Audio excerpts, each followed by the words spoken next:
سلام و عرض ادب و احترام خدمت دوستان عزیزم.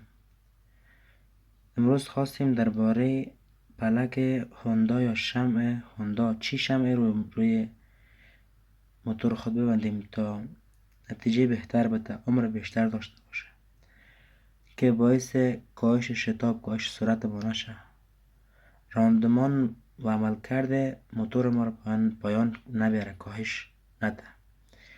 یکی پلک سوزنی رو مشاهده میکنید شما در کف دست ما. یکی هم پلک معمولی را که سوزنی نیست.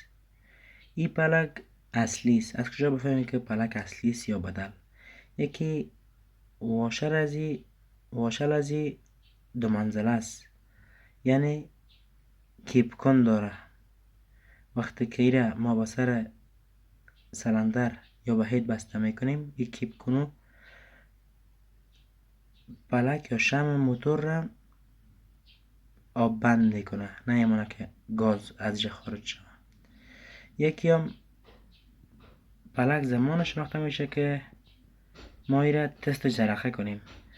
تست جرقه از دو جهت جرقه میزنه و جرقهش متمرکز است، در مرکز است.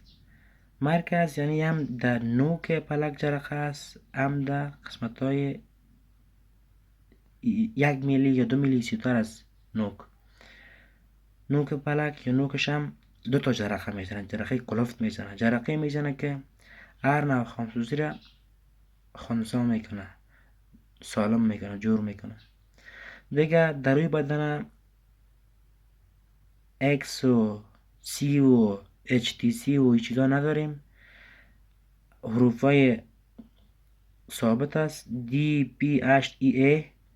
دی بغلش هم ژاپن نوشته است. این استاندارد ژاپن است، از خود ژاپن نامده، استاندارد ژاپن است، مطابق ژاپن ساخته شده، پاکستان ساخته. NG که اگر در افغانستان هستین قیمت از این پلک 130 افغانی است، 140 افغانی، و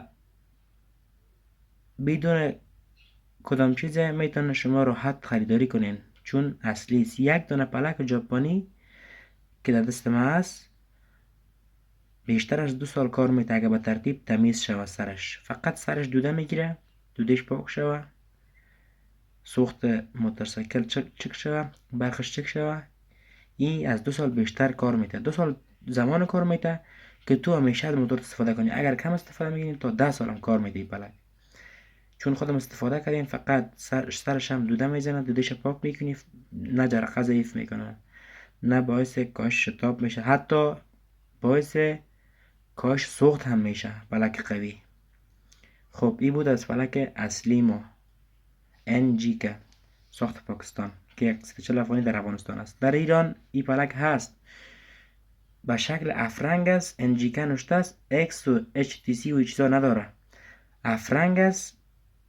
یکی هم واشلش فرق میکنه، دو منزله است. این استفاده شده، یعنی 2 تا واشل داره. یک واشل داره، واشلش برآمدگی داره بیشتر از حد معمول که باعث کیپ کردن خود پلک روی هیت میشه، روی سر سلندر. یکی ما پلک سوزنی داریم، پلک سوزنی اصلی و بدل داریم. پلک سوزنی از استفادهش معلوم میشه، جرقه خوب میده، خامسوزی را از بین میبره. شاید بعضی وقتا که موتور جان داشته باشه از بنزین سوپر استفاده کنیم، یا هم کمک میکنه جرقه را درستتر، کاملتر و سالمتر میزنه. این کدام مشخصات نداره. قیمت از یا تعیین کننده جنسشان است. قیمت از یا در افغانستان 50 افغانی است، 40 افغانی، 50 افغانی. اصل و بدل داره، در قیمتش معلوم میشه اصل بدلش. این هم پلک خوبی بود، کریستال DHTC.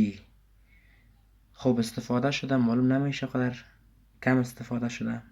میبینید خودتون.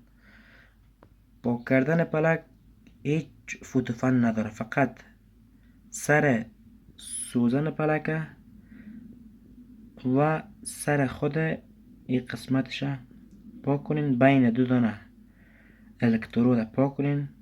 همین سر از باید پاک صفحه با چی باشه، ریگمال 0 یا ریگمال 2000 که خط و خش کم پرته باعث پاک شدنش شود. با بنزین پاک کنین استفاده کنین. اگر تازه به کانال آمدین سابسکرایب کنین. اگر سابسکرایب دارین مرا لایک کنین، از بنده حمایت کنین. هر چی سوال داشتین ما در خدمتتان هستم. دوستون دارم. خداحافظ.